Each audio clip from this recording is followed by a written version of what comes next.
ભાઈઓ બહેનો, પ્રસંગ તો આધ્યાત્મિક છે, પૂજા અર્ચા પુણ્ય કમાવાનો છે, પણ મારે એના આયોજકોને અભિનંદન આપવા છે કે એમણે આખી શક્તિ સમાજની આવતી કાલ માટે એક મજબૂત પાયો નાખવા માટે ખર્ચવાની નક્કી કરી છે.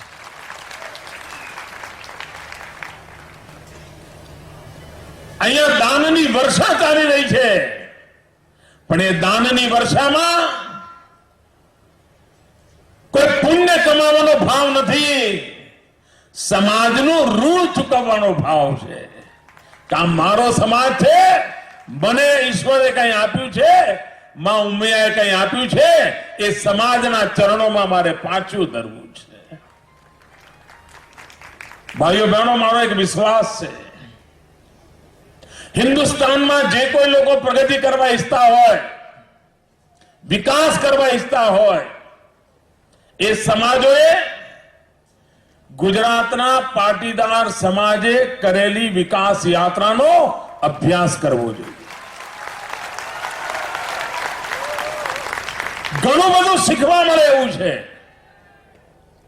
નહીં તો 50 વર્ષ પહેલા આ સમાજ માટે શું બોલાતું હતું,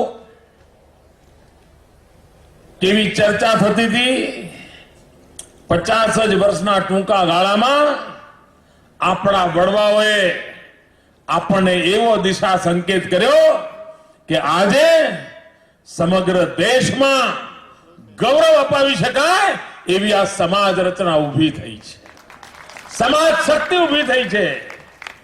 અને આપણા વડવાઓએ કઈ વાત પકડી, અનેક મહાપુરુષોને યાદ કરીએ, અમારી બાજુ અમે લગાતાર છગન બાપાને યાદ કરીએ, ડગલે ને પગલે યાદ કરીએ. આજથી 125 વર્ષ પહેલા છગન બાપાએ જે શિક્ષણનો ભેગ લીધો હતો, જેમ ગાયકવાડને બધા યાદ કરે એમ અમારી બાજુ છગન બાપાને યાદ કરે.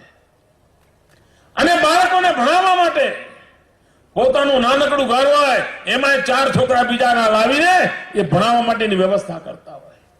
મિત્રો, આ શિક્ષણની સાધનાએ સમાજમાં જે જાગૃતિ આણી, એણે આજે સમાજને આ ઊંચાઈએ પહોંચાડ્યો છે.